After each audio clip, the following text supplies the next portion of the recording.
Assalomu alaykum ahli YouTube, ahli Telegram kanalim obunachilari va bo'lajak yangi obunachilar. Bugungi video roligimiz orqali internet orqali ishlagan daromadlarni qanday kashlyoklarga o'tkazib olish to'g'risida gaplashib o'tamiz va kashlyoklarni imkoniyatlari, qancha miqdordagi daromad qabul qilish to'g'risidagi barcha ma'lumotlarni berib o'tamiz. Videoni diqqat bilan oxirigacha kuzatib boring. Barcha kerakli bo'lgan ma'lumotlar video davomida berib o'tiladi. Birinchi ko'rsatib o'tmoqchi bo'lgan kashloklarimizdan biri bu Payer kashlogi.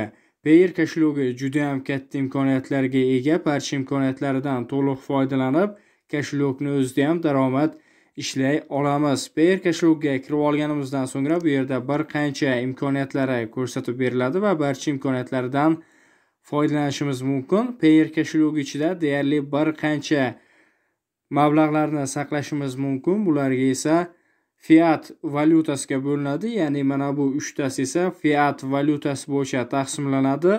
Rubl, yevro, dollar valyutalarini ishlab olishimiz mumkin. Keyingi valyutalar esa bu kriptovalyutalar qatoriga kiradi. Bitcoin valyutasidan boshlanadi va boshqa valyutalarni kuzatib borishimiz mumkin. Ya'ni kriptovalyutalarni eng asosiylari bir qanchalari bu yerda ko'rsatib berilgan. Bitcoin, Ethereum valyutasi ham bor, Litecoin, Bitcoin Cash, bu yerda esa Dash valyutasi ham bor. Keyin esa USDT valyutasini ham kuzatishimiz mumkin va Ripple valyutalari ko'rsatib berilgan. Bularni barchasidan foydalanishimiz mumkin. Imkoniyatlari juda ham ko'pni tashkil etmoqda.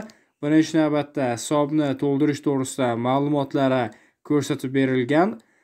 Misol tariqasida dollar hisobni to'ldirmoqchi bo'lsak, mana bu tugmani tanlab o'tishimiz bilan keyingi bosqichga yuboradi. Daromad to'ldirish mumkin bo'lgan juda ham ko'plab sistemalar bor. O'zingizni Kiwi kashlogingiz bo'ladigan bo'lsa, shundan ham o'tkazib olishingiz mumkin. yoki obmenniklar bor, Telegramda va saytlari ham bor. Bularning ham manzillari Telegram kanalimizda bor. Kirib, obmenniklar orqali ham Kiwiga daromad o'tkazib olishingiz mumkin. 3ta valyutani adresi deyarli bir xil. Mana bu ko'rsatib o'tganimiz valyutalarning adresi deyarli mana bu yuqorida ko'rsatilgan adresga daromad tashlashi bilan o'zi hisobini topib daromadga kelib tushadi. Boshqa valyutalar ham bor. Bularni ham kuzatib o'tishimiz mumkin. Daromadlarni o'tkazishimiz ham oddiy. Misol tariqasida rubl valyutasini tanlaymiz. Bu yerda esa привести средства, ya'ni daromadni o'tkazish to'g'risidagi ma'lumot ko'rsatib berilgan. Daromadlarni siz Payer kashloklariga o'tkazishingiz mumkin, rubl qilib o'tkazishingiz mumkin, yevro, dollar valyutalar qilib o'tkazishingiz imkoniyatlari mavjud. Kiwi kashloklariga ham o'tkazishimiz mumkin. Bitcoin va boshqa bir qancha kashloklar imkoniyatlari ko'rsatib berilgan. Barchasidan foydalanishimiz mumkin va shuningdek daromadlarni biz boshqasiga aylantirib olishimiz mumkin. Sizda rubl bo'ladigan bo'lsa, dollar valyutasiga aylantirib olish imkoniyati mavjud. Misol tariqasida summani kiritishimiz bilan 300 rublga yaqin daromadimiz 3 dollaru 85 sentni tashkil etmoqda. Pastdagi tugmani tanlab o'tishimiz bilan daromad o'zi dollar valyutasiga aylanib hisobga kelib tushadi va juda ham muhim bo'lgan ma'lumotni ko'rsatib o'tamiz. Deyarli rubl, yevro valyutalari barcha miqdordagi daromadlarni qabul qiladi. Agarda siz kriptovalyutalarni Payer kashlogiga o'tkazmoqchi bo'lsangiz, bunda o'zini minimal qabul qilish summalar bor. Misol tariqasida Bitcoin valyutasini tanlab o'tamiz. Tanlaganimizdan so'ngra yuqorgi bo'limda esa hisobni to'ldirish to'g'risidagi ma'lumotni kuzatishimiz mumkin. Tanlaymiz. Tanlab o'tganimizdan so'ngra kashlog manzili ko'rsatib beriladi. Mana bu tugma orqali adresni kopiya qilib olishimiz mumkin. Agarda siz boshqa kashlogdan Payerga daromad o'tkazmoqchi bo'lsangiz, eng kam summasi shuncha ko'rsatib berilgan, shuncha miqdordagi daromad to'liq bo'ladigan bo'lsa, Payer kashlogingizga tushib keladi. Agarda bundan kam miqdordagi daromad tushib keladigan bo'lsa, hisobga kelmaydi va havoda yo'q bo'lib ketadi. Shuning uchun minimal qabul qilish summalaridan ozgincha yuqori daromad o'tkazishingiz bilan hisobga kelib tushadi. Daromad o'tkazishda ham o'sha komissiyaga oladigan narxlarini hisoblab, keyin o'tkazsangiz barcha daromadlar hisobga kelib tushadi. Shuningdek, o'zini Bitcoinni biz boshqa valyutalarga aylantirib olishimiz va boshqa kashloklarga ham jo'natishimiz imkoniyati mavjud. Mana bu bo'limda esa boshqa hamyonlarga o'tkazish to'g'risidagi ma'lumotlar ko'rsatib berilgan. Bitcoin valyutasini biz boshqa payerdagi bitcoinga o'tkazishimiz yoki boshqa xohlagan bitcoin kashloqlarga o'tkazib olishimiz mumkin bo'lgan ma'lumot mavjud. Tanlab o'tamiz. Tanlab o'tishimiz bilan minimal summalari bor. Misol tariqasida yozishimiz bilan o'zi ko'rsatib beradi. Demak, tanladik. Tanlab o'tishimiz bilan yuqorida eng kam shuncha summa hisobda bo'lgandan so'ngra o'tkazib olishingiz mumkin. Summalarni yozishingiz bilan o'zi barchasini hisoblab ko'rsatib beradi. Komissiyaga oladigan narxini ham ko'rsatadi. Shularni barchasini hisoblab o'tkazib olishimiz mumkin. Keyingi bo'limda esa bu daromadlarni almashtirish. Misol Bitcoin hisobingizdagi daromadni siz rublga aylantirib olishingiz mumkin.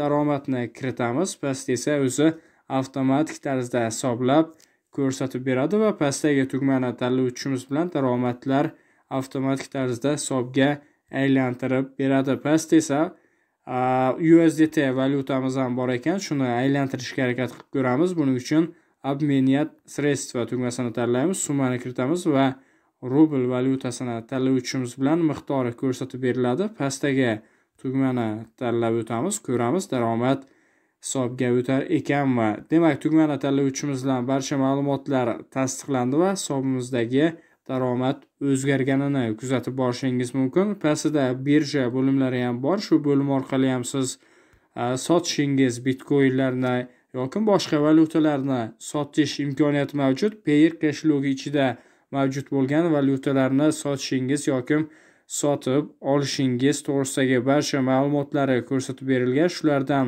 foydalanishimiz mumkin. Pastda esa ma'lumotlarini tanlab olishimiz mumkin. Yuqorida ham esa qaysi valyutani sotmoqchi bo'lsak, shuni tanlab o'tamiz.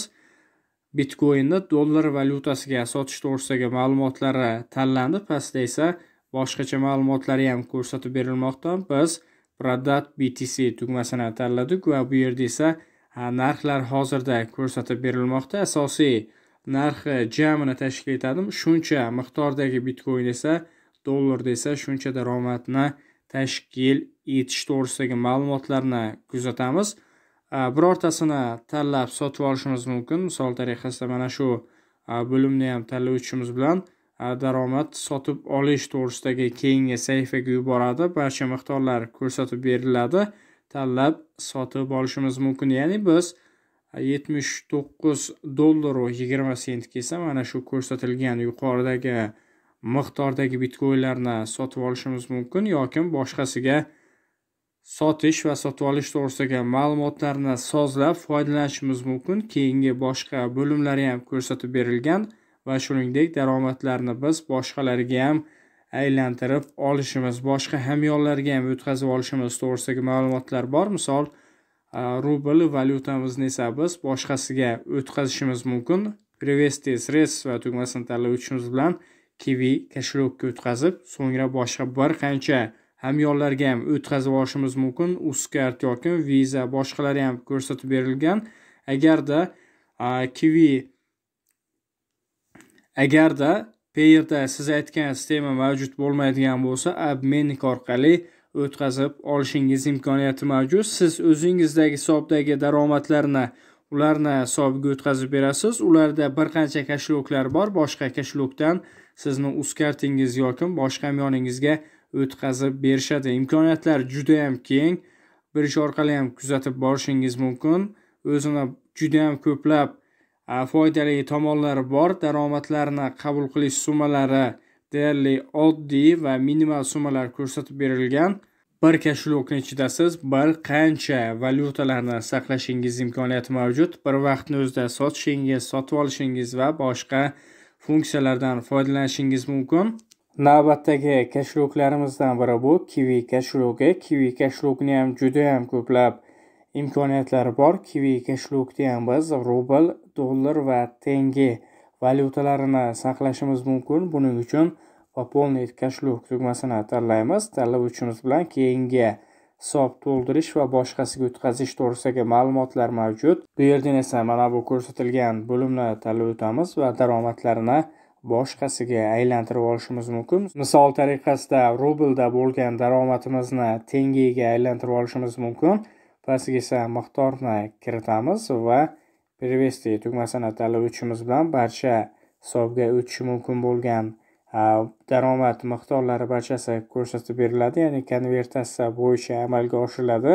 Перевести tugmasini tanlab o'tamiz va daromad boshqasiga aylanganligi to'g'risidagi ma'lumot ko'rsatib berilmoqda. Bu yerda esa tenge valyutamiz ham bor. Keyingi bo'limda esa dollar valyutasini ham kuzatib borishimiz mumkin. Juda ham ko'plab imkoniyatlar mavjud. Daromad o'tkazishda ham katta imkoniyatlarni beradi. Boshqa saytlardan yoki programmalardan daromad ishlaydigan bo'lsangiz, Kiwi Cashlog siz uchun kerak bo'ladi. Kiwi Cashlogdan ham boshqa kartalarga yoki telefon raqamlariga va boshqa uslugalarga daromadlarni o'tkazishingiz imkoniyatlari mavjud. Bu yerda qanday funksiyalarga ega ekanligi ko'rsatib berilgan. Barchasidan to'liq foydalanib olishingiz imkoniyatlari mavjud. Kiwi Cashlogda ham juda ham ko'plab funksiyalar bo'lganligi sababli barchasidan foydalanishingiz mumkin. Ya'ni daromadlarni bank hisoblariga ham o'tkazib olish to'g'risidagi ma'lumotlari mavjud. Bank hisoblariga ham, счетlarga ham